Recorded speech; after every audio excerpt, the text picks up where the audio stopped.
India کو افغانستان سے کیوں اتنا ڈر ہے، کیوں اتنی پریشانی رہتی ہے، انہیں آخر خوف کس چیز کا افغانستان سے؟ انڈیا کی اگر 1000 سال کی تاریخ دیکھیں تو انڈیا پر حکمرانی کرنے کے لیے بندے افغانستان سے آتے ہیں. خواہ وہ سلطان محمود غزنوی ہو، خواہ وہ علاؤ الدین ہو، ان لوگوں نے آ کر نہ صرف ان پر حکومت کی، انہیں عدل و انصاف کیا، انہیں جینے کا طریقہ سکھایا، مگر یہ تھے تو غلام نہ. انہوں نے جتنا مرضی اچھا سلوک کیا ہو مگر غلام کو غلام ہی کہیں گے. تو 1000 سالہ غلامی کی تاریخ افغانستان کی تاریخ سے منسلک ہے. اب یہ کہتے ہیں کہ اگر پاکستان اور افغانستان ایک ہو گئے تو اس کے بعد ہماری 1000 سالہ غلامی کی تاریخ بار بار دہرائی جائے گی. انہیں یہ ڈر ہے، یہی ڈر صہیونیوں کو ہے، یہی ڈر لیبیوں کا ہے کہ اگر یہ دو طاقتیں اکٹھی ہو، مطلب ان کو نظر آ رہا ہے کہ بہت ہی جلد غزوہ ہند شروع ہو جائے گا اور انڈیا کو فتح کر لیا. انہیں ہماری پروفیسیز کا پتہ ہے جس طرح ہمیں ان کی پروفیسیز کا پتہ ہے.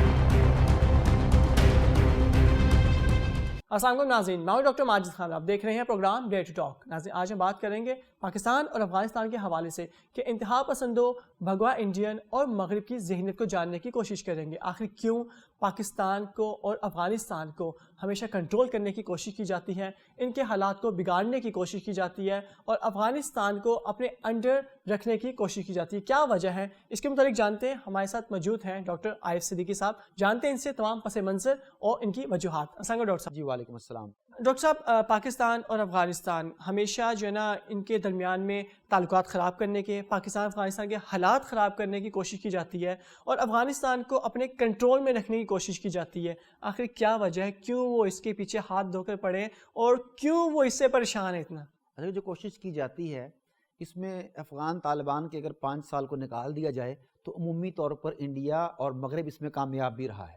یہ بھی ایک بڑا المیہ ہے ہمارے لیے. اگر آپ ان کی ذہنیت کی بات کریں، ان کی پلاننگ کی بات کریں، کب سے شروع کیا، تو یہ بات تو انہوں نے پاکستان کے بننے سے پہلے ہی سمجھ لی تھی کہ پاکستان اور افغانستان اگر اکٹھے ہو گئے تو انڈیا کا جینا مشکل ہو جائے گا. تو اس لیے انہوں نے پاکستان اور افغانستان کے درمیان مخاصمت پیدا کرنے کی، ان کے درمیان چپکلش پیدا کرنے کی کوششیں، بلکہ اس کا صحیح لفظ ہے سازشیں، وہ کیا میں پاکستان سے بھی قبل کرنی شروع کر دیں. اس کے لیے انہوں نے پہلے ہمارے یہاں کے ایک سرحد کے علاقے کے ایک لیڈر کا سہارا لیا. اس نے کہا کہ مجھے افغانستان میں دفن کرنا، میرا اصل ملک افغانستان ہے، وغیرہ وغیرہ. اس کے بعد انہوں نے افغانستان میں گریٹر افغانستان کا شوشہ چھوڑا. ہمارا جو بارڈر افغانستان کے ساتھ ملتا تھا، انہوں نے کہا کہ یہ اصل میں صدیوں سے افغانستان کا حصہ تھا اور یہ افغانستان میں ضم ہو جانا چاہیے. یہ سب کچھ انہوں نے پاکستان بننے سے پہلے ہی اس کی بنیاد رکھنی شروع کر دی تھی. اس کے بعد اسی طبقے کی وجہ سے اس طبقے کو ساتھ لے کے، اور وہاں پر شمالی اتحاد موجود تھا، شمالی اتحاد کو ساتھ لے کے انہوں نے ایک الائنس بنایا اور افغانستان کے اس وقت کے بادشاہ ظاہر شاہ نے باقاعدہ پاکستان کی اس حد تک مخالفت کی اس کے بعد کہ اقوام متحدہ کی رکنیت کے لیے افغانستان نے کھل کر پاکستان کی مخالفت کر دی. انہوں نے کہا کہ اقوام متحدہ کی UN کی ممبرشپ ہی نہ دی جائے. ویسے آج میں یہ کہنا چاہتا ہوں کہ اس کی بات مان لیتے تو بہتر تھا. اقوام متحدہ کی ممبرشپ جو ہے یہ سراسر خسارے کا سودا ہے. لیکن بہرحال اس وقت ہمارے قائدین کا خیال تھا کہ اقوام متحدہ کی رکنیت کی بڑی کام کی چیز ہے، کہ بڑا منافع کا سودا ہے، اور دنیا بھی یہی سمجھ رہی تھی. تو افغانستان کے اس وقت کے سربراہ ظاہر شاہ نے پاکستان کے کھلے الفاظ میں مخالفت کی کہ انہیں کسی بھی طرح سے یہ ممبرشپ نہ دی جائے. اور اس کے بعد اگر دیکھیں تو جو غیر پشتون قبائل تھے افغانستان کے، وہ شمالی اتحاد کے ساتھ مل گئے. غیر پشتون قبائل جو تھے وہ ظاہر شاہ کے ساتھ مل گئے اور انہوں نے پاکستان کے لیے مسلسل سرحدوں پر بھی پریشانی قائم رکھی. ڈاکٹر صاحب، شمالی اتحاد کا ہم سنتے آ رہے ہیں کافی عرصے سے، اور اس کے علاوہ آپ نے بھی شمالی اتحاد کی بات کی. میں چاہوں گا کہ ہمارے ناظرین کو آپ بتائیے کہ شمالی اتحاد ہے کہ اس کی تھوڑی سی وضاحت کر دیں. شمالی اتحاد جو ہے نا، جو ان کا یوں کہہ لیں کہ جو ناردرن ہیمسفیئر ہے، جس میں تاجک ہیں، ازبکستان کے ہیں، ہزارہ شیعہ ہیں، ان لوگوں پر مشتمل ایک الائنس ہے جو اس علاقے میں ایک 40-50% کے قریب اکثریت بھی رکھتا ہے اس شمالی اتحاد کے علاقے میں. جبکہ اس کا جو دوسرا علاقہ ہے، ایک یہ تو ہو گیا نا ناردرن ہو گیا، اور دوسری طرف جو اس کا باقی ریمیننگ پارٹ ہے وہاں پر پشتونوں کی اکثریت ہے. تو شمالی اتحاد جو غیر پشتون لوگ ہیں، جس میں ازبک ہیں، جس میں ہزارہ شیعہ شامل ہیں، یہ تمام لوگوں پر مشتمل ایک الائنس ہے شمالی اتحاد، جو پختونوں کا بھی مخالف ہے اور جو پاکستان کا بھی مخالف ہے. اور جب بھی پاکستان کے خلاف کوئی تحریک اٹھی وہ شمالی اتحاد سے اٹھی. جب بھی پاکستان کے خلاف کسی نے کمپین کی وہ شمالی اتحاد سے کی. اگر اقوام متحدہ نے کسی نے پاکستان کے خلاف آواز بلند کی تو وہ شمالی اتحاد نے کی. تو یہ شمالی اتحاد بیسیکلی وہ خاص طبقہ ہے جن کی مجموعی اکثریت تو بہت تھوڑی ہے، مگر وہ ناردرن ہیمسفیئر میں ان کی تعداد کوئی 40-50% بن جاتی ہے.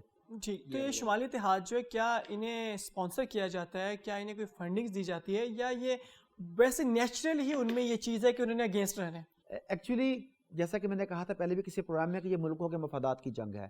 ہر ملک اپنے مفادات کی جنگ بعض اوقات دوسرے ملکوں میں دوسرے خطوں میں جا کے پراکسی وارز کے لیے لڑتا ہے.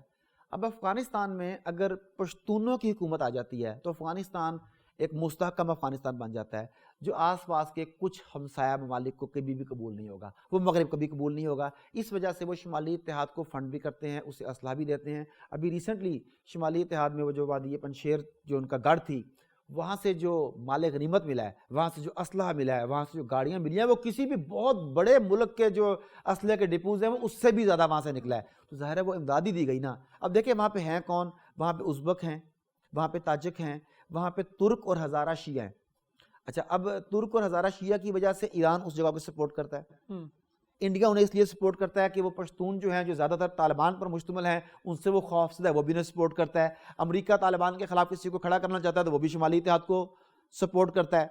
اور طالبان کے دور میں بھی دیکھیں تو احمد شاہ مسعود جو اس وقت شمالی اتحاد کا کمانڈر تھا, he was a great warrior, اس میں کوئی شک نہیں ہے, مگر اس نے طالبان کو 5 سال میں اگر کسی نے تنگ کیا تو وہ وہی آدمی تھا. اور اس دفعہ اچھا ایک اور بڑی دلچسپ بات ہے جو میں آپ کے پروگرام کے حوالے سے کہنا چاہتا ہوں, آئی ڈونٹ نو وہ آپ کے سوال میں ہے کہ نہیں, پھر اسے یکدم ذہن میں آ گیا. وادی پنشیر کا علاقہ جو ہے, کچھ لوگ کہتے ہیں کہ یہ پنج شیر تھا دودھ کا طرح, پھر کہتے ہیں کہ اسے پنج شیر کہنا شروع کیا گیا کہ ان کے لوگوں کی بہادری کی وجہ سے, واٹ ایور جو بھی, آج کل تو پنج شیر چل رہا ہے. وادی پنج شیر کو آج تک فتح نہیں کیا جا سکا تھا. ایسا ہی ہے بالکل. خواب وہ رشیا آیا, وادی پنج شیر نہیں فتح ہوا, امریکہ آیا, وادی پنج شیر فتح نہیں ہوا. حتیٰ کہ طالبان بھی جب رہے انہوں نے 95% افغانستان پر قبضہ کیا, اس پہ حکومت کی, مگر وادی پنج شیر کا علاقہ مسلسل ان کے لیے وہ پرابلم بنا رہا. لیکن اس دفعہ دنیا کی تاریخ میں پہلی مرتبہ ایسا ہوا کہ وادی پنج شیر کا علاقہ بھی فتح ہو گیا. اس کی وجہ بڑی دلچسپ ہے. آپ کے خیال میں کیا وجہ ہوگی؟ ایک مجموعی طاقت ان کی, اور دوسرا عوام کا جو ہے نا ان کا. اچھا, یہ کئی لوگ اپنا اپنا بتائیں, کوئی اسٹریٹجک ڈیپتھ بتائیں گے اس کی, کوئی طاقت بتائیں گے مختلف. لیکن اس میں بڑی مزے کی بات ہے, آج تک وادی پنشیر کے کسی حکمران نے برطانیہ سے تعلیم حاصل نہیں کی تھی. اس دفعہ جو احمد شاہ مسعود کا بیٹا ہے, احمد مسعود, وہ بیسیکلی برطانیہ کا تعلیم یافتہ تھا. تو جو آدمی برطانیہ سے پڑھ کے آئے گا, جو آدمی امریکہ سے پڑھ کر آئے گا, وہ سرنڈر کرنا سیکھ کر آئے گا. وادی پنشیر پر یہ لعنت اس لیے پڑی کہ اس دفعہ کا ان کا جو سپہ سالار تھا, جو حکمران تھا, وہ برطانیہ سے پڑھ کے آیا تھا. وادی پنشیر کی بات آپ نے کی ہے تو اس پہ میں ایک اور چیز ایڈ کرتا چاہوں کہ پچھلے دن جب فتح کیا طالبان نے وادی پنشیر کو, تو انڈین میڈیا پہ کیا چل رہا تھا کہ پاکستان جو ہے وہ گیا ہے اپنے ہوائی جہاز لے کے, اپنے ٹھیک ہے جیٹ لے کر گیا ہے, انہوں نے وہاں پہ حملہ کیا, جبکہ وہ جو ویڈیو دکھائی جا رہی تھی, مزے کی بات ہے, وہ ایک گیم. ہاں ایگزیکٹلی, وہ بعد میں انڈیا کے جیسے بے شمار چیزیں ایکسپوز ہو چکی ہیں. انہوں نے کبھی کہتے ہیں بالا کوٹ پہ حملہ کیا, ہم گھس کے ماریں گے. وہ ان کے پاس نا وہ شیخ چینی بہت ہیں. وہ ایک کا نام وہ میجر گورو آریہ ہے, ایک ان کا وہ جو بخشی ہے, جنرل بخشی ہے. یہ سارے کے سارے پتہ نہیں وہ فولز پیراڈائز میں رہنے کے عادی ہیں, رات کو کی خواب دیکھتے ہیں اور صبح اس خواب کو میڈیا کے سامنے بیان کر دیتے ہیں, اور پھر اتنا ذلیل ہوتے ہیں مگر انہیں شرم ہی نہیں آتی. بالکل, مگر ایک بندہ چلے ذلیل ہوا, وہ ایکسیپٹ کرتا ہے, وہ ایکسیپٹ بھی نہیں کرتے, وہ پھر ڈٹائی قائم کرتے ہیں. اچھا, انڈیا کی بات چل رہی ہے تو ڈاکٹر صاحب, انڈیا کو افغانستان سے کیوں اتنا ڈر ہے, کیوں اتنی پریشانی رہتی ہے, انہیں آخر خوف کس چیز کا افغانستان سے؟ اس کے لیے ہم ایک دو پہلے پچھلی مثالیں دیکھ لیتے ہیں. مثلا دوسری جنگ عظیم کے بعد روس نے مشرقی یورپ کی کچھ ریاستوں پر یہ کہہ کر قبضہ کیا کہ یہاں سے یورپ سے جب بھی حملہ آتے ہیں تو ان ریاستوں سے ہوتے ہوئے آتے ہیں, تو اگر میں ان ریاستوں پر قبضہ کر لوں گا تو یہ ریاستیں میرے لیے بفر زون کا کام کریں گی, تو میں اپنے دفاع میں بہتر ہو جاؤں گا, دفاع کو بہتر طریقے سے کر پاؤں گا. اسی طرح انڈیا کی اگر 1000 سال کی تاریخ دیکھیں تو انڈیا پر حکمرانی کرنے کے لیے بندے افغانستان سے آتے رہے. خواہ وہ سلطان محمود غزنوی ہو, خواہ وہ علاؤ الدین ہو, ان لوگوں نے آ کر نہ صرف ان پر حکومت کی, انہیں عدل و انصاف دیا, انہیں جینے کا طریقہ سکھایا, مگر یہ تھے تو غلام نہ. انہوں نے جتنا مرضی اچھا سلوک کیا ہو مگر غلام کو غلام ہی کہیں گے. تو 1000 سالہ غلامی کی تاریخ افغانستان کی تاریخ سے منسلک ہے. اب یہ کہتے ہیں کہ اگر پاکستان اور افغانستان ایک ہو گئے تو اس کے بعد ہماری 1000 سالہ غلامی کی تاریخ بار بار دہرائی جائے گی. انہیں یہ ڈر ہے, یہی ڈر صہیونیوں کو ہے, یہی ڈر صلیبیوں کو ہے کہ اگر یہ دو طاقتیں اکٹھی ہو گئیں. دیکھیں پاکستان, آپ جتنا مرضی لوگوں کی باتوں میں آ کے کرٹیسائز کر لیں کہ پاکستان کے ادارے انٹیلیجنس ایجنسیاں یوں ہیں, مگر اگر ان کی بات بھی مان لیں جو وہ مغرب کہتا ہے, تو پھر بھی پاکستان کی آئی ایس آئی بہترین آئی ایس آئی کہ اس نے یہ سارا کچھ کر دیا. آج انڈیا یہ کہتا ہے کہ آئی ایس آئی کی وجہ سے کہ سارا کچھ سینیریو چینج ہوا ہے تو ونس اگین آپ کو ماننا پڑے گا کہ وہ ٹھیک ہے. اگر آپ کہتے ہیں کہ وہ حکومتوں میں مداخلت کرتی ہے تب بھی آپ کو ماننا پڑے گا وہ اتنی طاقتور ہے کہ کر پاتی ہے. یہ ماننا پڑے گا نا آپ کو. اچھا اب پاکستان کی انٹیلیجنس ایجنسیاں انتہائی طاقتور, پاکستان کی آرمی منظم آرمی, پاکستان کے اٹامک ایسٹس جو ہیں وہ عالم اسلام کے ایسٹس سمجھتے ہیں. افغانستان کی بات کریں تو اس وقت روئے زمین پر افغانیوں سے زیادہ گوریلا جنگ کی ماہر کوئی قوم نہیں ہے. لوگوں کے گوریلاز ہوتے ہیں نا کہ انہوں نے گوریلا ونگ تیار کیے ہوئے 1000 2000 5000 10000, وہ پوری کی پوری قوم گوریلا, دادا گوریلا تھا, باپ گوریلا ہے, بیٹا گوریلا ہے, آگے اس کا بیٹا جو 10 سال کا ہے وہ بھی گوریلا وار کے اسرار و رموز کو جانتا ہے. ایسا ہی ہے, بالکل ایسا ہی. دنیا کی بہترین گوریلا وارفیئر کی ماہر قوم وہ ہے. بہترین اٹامک ایسٹس جو ہیں اسلامک دنیا کے وہ آپ کے پاس ہیں, بہترین منظم آرمی آپ کے پاس ہے, بہترین اسٹریٹجک ایسٹس آپ کے پاس ہیں, بہترین انٹیلیجنس ایجنسی آپ کے پاس ہیں. اب ذرا سوچئے کہ اگر یہ دونوں آپس میں مل گئے تو یہود اور ہنود اور صلیب کا کیا ہوگا. یہ ڈر انہیں مسلسل اس بات پہ ابھارتا ہے کہ پاکستان اور افغانستان کے درمیان فاصلے پیدا کیے جائیں, انہیں ایک دوسرے کے ساتھ الجھایا جائے تاکہ یہ اکٹھے نہ ہو سکیں. ڈاکٹر صاحب اب جیسے ہماری بات ہو رہی تھی پہلے کہ انڈیا جو ہے وہ بہت زیادہ ڈر رہا تھا پاکستان اور افغانستان کے حالات اچھے نہ ہو جائے اور یہ آپس میں فرینڈلی نہ ہو جائے. اب تو فرینڈلی ہو گئے. ابھی ریسنٹلی جو پاکستان کے آئی ایس اے چیف گئے تھے انہوں نے بھی کہا جی کہ ٹی از فینٹاسٹک اور بڑے اچھی ان کی ملاقات کریں. پاکستان کی چائے بڑی مشہور ہے انڈیا میں. وہ اچھا جب وہ 65 کی جنگ میں انہوں نے حملہ کیا اس وقت بھی ان کی خواہش تھی کہ جم خانہ میں ناشتہ کریں گے اور چائے پئیں گے. وہ 65 کی جنگ کی خواہش ابھی نندن نے پوری کی, اسے ہم نے چائے پلائی, وہ چائے پوری انڈیا کو ابھی بھی یاد ہے. اس کے بعد جو ہماری آئی ایس آئی کے ہیڈ نے جا کے چائے پی افغانستان نے, اچھا چائے وہاں پر پی, اس کا دھواں انڈیا میں نکل رہا ہے. چائے پاکستان کی صحت میں زبردست ہوتی ہے. اس چائے کی وجہ سے ہوا یہ کہ انڈیا کو تو چلے دھوئیں نکلے, وہاں پہ جلن ہوئی, مگر پاکستان افغانستان کے حالات بڑے اچھے ہو گئے اور زیادہ فرینڈلی ہو گئے. آپ کو نہیں لگتا کہ انڈیا کو جو ڈر تھا یا مغرب کو یا صہیونیوں کو جو ڈر تھا وہ حقیقت میں بدلنے لگا؟ جی ایسے ہی ہے. دیکھیں ہمارے نزدیک پاکستان اور افغانستان کا فرینڈلی کمبینیشن ہے, مگر در حقیقت انڈیا کے نزدیک, مغرب کے نزدیک, سلیب کے نزدیک, زائنس کے نزدیک یہ فیٹل کمبینیشن ہے. یہ وہ فیٹل کمبینیشن ہے جو ان کی تباہی بربادی کا سامان بنے گا. دیکھیں جس طرح ہر ریلیجن کی کچھ پروفیسیز ہوتی ہیں, جس طرح وہ یہودی کہتے ہیں کہ وہ ہمارا اینٹی کرائسٹ آئے گا, یہ ہوگا یہ ہوگا, انڈین کا کوئی اوتار آنے والا ہے پتہ نہیں, پروفیسیز ہوتی ہیں ان کی. ہمارے یہاں رسول پاک صلی اللہ علیہ وسلم سے منسوب بہت ساری احادیث ہیں جن پر ہم مسلمان ایمان کی حد تک یقین رکھتے ہیں. ان میں سے ایک غزوہ ہند کی بھی ہے. جس طرح ہمیں پتہ ہے کہ یہودیوں کی پروفیسیز میں اینٹی کرائسٹ کا آنا ہے, دجال کا آنا ہے, انہیں ہیڈ کرنا ہے, تھرڈ ٹیمپل کا بنانا ہے, یہ ان کی پروفیسیز ہیں ان کی, پر ہمیں پتہ ہے نا. اسی طرح ہمارے ہاں رسول پاک صلی اللہ علیہ وسلم سے منسوب جو روایات ہیں, جو پیشین گوئی ہیں, وہ بھی انہیں پتہ ہیں. اور ان میں سے ایک اس خطے کے حوالے سے ہے, اس میں سے اس کا ایک پارٹ ہے غزوہ ہند اور دوسرا پارٹ ہے خراسان. اب خراسان افغانستان کا جو بالائی علاقہ ہے, خراسان میں لوگ جمع ہوئے, کالے جھنڈوں والے جمع ہوئے, انہوں نے دنیا کی سب سے بڑی الائنس کو, یعنی ایک ہے سب سے بڑی طاقت کو, امریکہ کو, اسرائیل کو, بٹ نہیں, انہیں سب سے بڑے الائنس کو, آلموسٹ 48 ویسے کہتے ہیں اور 52 غالباً جو ہیں جو ڈائریکٹ یا انڈائریکٹ انوالو تھے, 52 کنٹریز کے الائنس کو جس طریقے سے انہوں نے شکست دی, اس نے خراسان والوں کا لوہا پوری دنیا میں منوا دیا. اب خراسان والے بھی جاگ گئے, پاکستان والے ان کے ساتھ مل رہے ہیں اور غزوہ ہند کی تاریخیں قریب آ رہی ہیں, تو پھر آگ تو لگنی ہے. اب اگر غزوہ ہند بھی ہو جاتا ہے, غزوہ ہند بھی ہو جاتا ہے اور اس کے بعد اس علاقے پر بھی مسلمانوں کا جھنڈا لہرا جاتا ہے, اس کے بعد مجھے بتائیے کہ اسرائیل کے لیے اور سلیب کے لیے پناہ لینے کی جگہ بچے گی؟ کوئی جگہ نہیں بچے گی. تو یہ خوف زدہ اس فرینڈلی کمبینیشن سے اس لیے ہیں کہ ہمارا فرینڈلی کمبینیشن ان کے لیے فیٹل کمبینیشن ہے, لیتھل کمبینیشن ہے, جو ان کی موت کا سامان ہے. مطلب ان کو نظر آ رہا ہے کہ بہت ہی جلد غزوہ ہند شروع ہو جائے گا اور انڈیا کو فتح کر لیا. انہیں ہماری پروفیسیز کا پتہ ہے جس طرح ہمیں ان کی پروفیسیز کا پتہ ہے. تو آپ ویسے غزوہ ہند کی بات چلیے تو یہیں سے میں تھوڑی سی بات جاننا چاہوں گا تاکہ ہمارے ویورز کے علم میں اضافہ ہو. ڈاکٹر صاحب غزوہ ہند کے متعلق بہت سی پیشن گوئی ہیں اور کچھ جو اسکالرز ہیں وہ یہ کہتے ہیں کہ جی کچھ سالوں کی گیم ہے. آپ کے مطابق, آپ کی جو ریسرچ ہے اس کے مطابق کیا سمجھتے ہیں کہ کیا 1-2 صدیوں میں غزوہ ہند پاسبل ہے یا اس سے بھی جلدی؟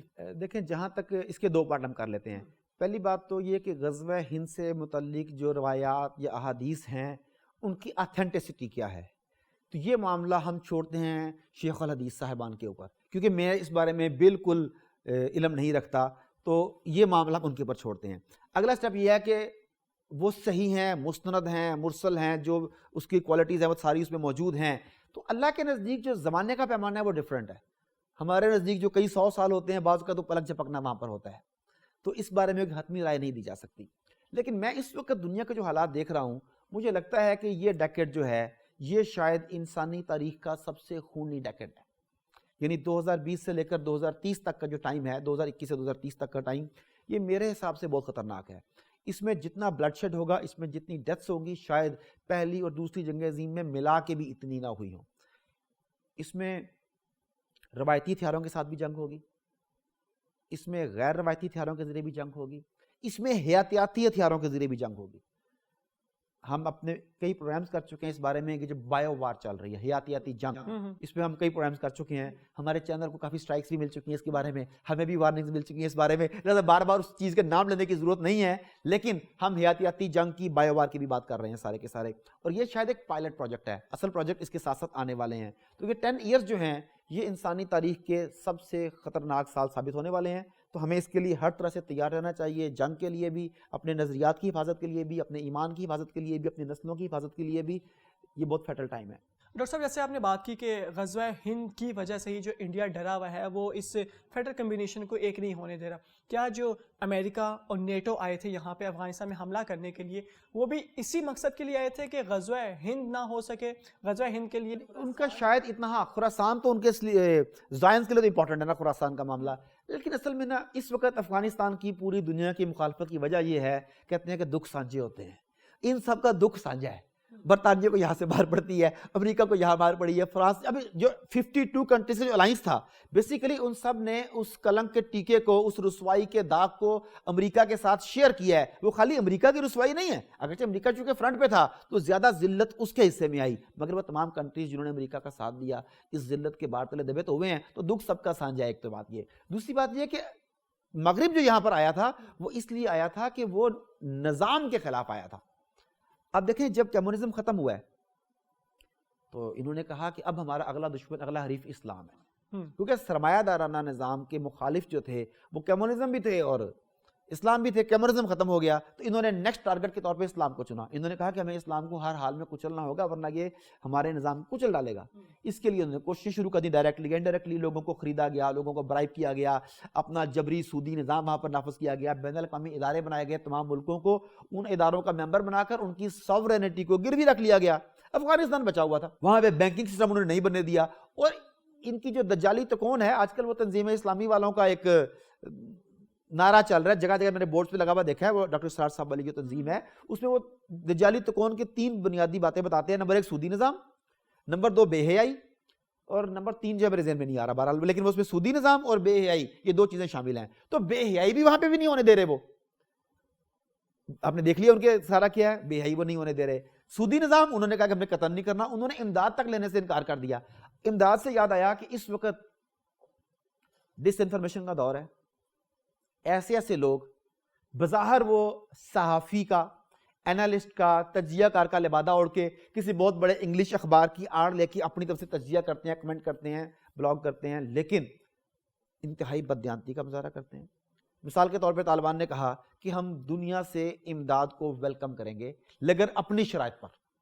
انہوں نے ساتھ یہ بھی کہا کہ اپنی شرائط کے اوپر. اب وہ لوگ جو ہے وہ اس کا وہ پارٹ توڑ رہے ہیں اپنی شرائط پر, اور وہ کہہ رہے ہیں کہ دیکھو جن لوگوں سے انہوں نے کہتے ہیں کہ ہم نے شکست دی, اب انہی لوگوں سے امداد مانگ رہے ہیں, ان سے بھیک مانگ رہے ہیں, ان کی بھیک پر زندہ رہیں. کبھی سن تو لو وہ کیا کہہ رہے ہیں. اسی طریقے سے جو انہوں نے مال غنیمت حاصل کیا, انہیں وہ کہتے ہیں کہ اب یہ دشمن کے بچے کچے مال کے اوپر زندہ رہیں گے. اور بچا کچا مال, میں کیا کہوں, میں کیمرے کے سامنے بیٹھا ہوا ہوں کہ مال غنیمت کو تو اللہ تعالیٰ پاکیزہ ترین مال کہتا ہے, اس سے وہ لوگ بچا کچا مال کہہ رہے ہیں. تو یہ لوگ ہر طریقے سے انہیں ڈیفیم کرنے کی, ہمارے مورلز کو ڈاؤن کرنے کی کوشش کر رہے ہیں. ہمیں اس سلسلے میں محتاط رہنا ہوگا, کیونکہ اس وقت پاکستان اور افغانستان کا الائنس ہونا دشمن کے لیے انتہائی خطرناک ہے اور ہمارے لیے انتہائی فائدہ مند ہے. اور میرا خیال ہے کہ ٹائم آ گیا ہے ہمیں کھل کے ان کے ہاتھوں میں ہاتھ دینا چاہیے. ڈاکٹر صاحب ان دا لاسٹ میں پروگرام کو ختم کریں گے، اینڈ کی طرف لے کے جائیں گے. شارٹ بس میں آپ سے جاننا چاہوں گا کہ پاکستان اور افغانستان ہمیشہ سے ساتھ رہے، ہمیشہ سے ایک دوسرے کی مدد کی، چاہے وہ سامنے نہیں مینس کہ وہ دکھا کے یا بیک فٹ پہ رہے، جیسے بھی مطلب کہ وہ کہیں نہ کہیں پاکستان نے بھی ساتھ دیا، روس کے خلاف بھی جنگ تھی، پاکستان نے ساتھ دیا اس وقت بھی. ہاں تو آپ سمجھتے ہیں کیا ان دا فیوچر دنیا کی بڑی 3 طاقتیں ایک دفعہ جو ہے مار کھا چکی ہیں پاکستان اور افغانستان کے کمبو سے، تو آپ سمجھتے ہیں ان دا فیوچر کوئی کوشش کرے گا اس کمبو کو یا اس الائنس کو توڑنے کی یا یہاں پہ قبضہ کرنے کی، ان کے حالات خراب کرنے کی؟ ایک کہتے ہیں تاریخ اپنے آپ کو دہراتی ہے، برطانیہ کی تاریخ، روس کی تاریخ دہرائی گئی، امریکہ کی تاریخ دہرائی گئی. دوسری یہ کہتے ہیں کہ تاریخ اپنے آپ کو دہراتی ہے مگر تاریخ سے کوئی سبق نہیں سیکھتا. اگر یہ سبق سیکھنے والے ہوتے تو یہاں پر نہ آتے. تو تاریخ دہراتی بھی خود کو ہے اور تاریخ سے سبق بھی کوئی نہیں سیکھتا. تو مجھے یقین ہے کہ یہ لوگ تاریخ سے سبق نہیں سیکھیں گے، یہ سوچیں گے کہ شاید ہم اس وقت کرۂ ارض پر اب نیکسٹ کوئی قوم آئے گی، ہم سب سے طاقتور ہیں، ہم انہیں فتح کر لیں گے، مگر مشکل ہے، فتح پھر بھی نصیب میں نہ ہو. بہت شکریہ آپ کا ڈاکٹر صاحب. ناظرین ہمیں اس پروگرام سے اجازت دی. ان دا اینڈ میں بس یہی بات آپ سے کہوں گا کہ جیسے پاکستان اور افغانستان ان کا ایک کمبو، ان کا ایک الائنس ہے، اسی طرح سے اگر پوری دنیا کی مسلم کنٹریز کا الائنس بن جائے تو دنیا کی کوئی بھی طاقت آپ کو ہلا کے نہیں. یہ صرف 2 ملک ہیں جنہوں نے ناکو چنے چبوائے ہیں دنیا کے سپر پاورز کو. یہاں تک کہ CIA چیف کا بھی کہنا تھا کہ جو ان سے پوچھا گیا کہ ایک ورڈ بتائیے آپ افغانستان میں ہارے، تو ان کا کہنا تھا کہ پاکستان.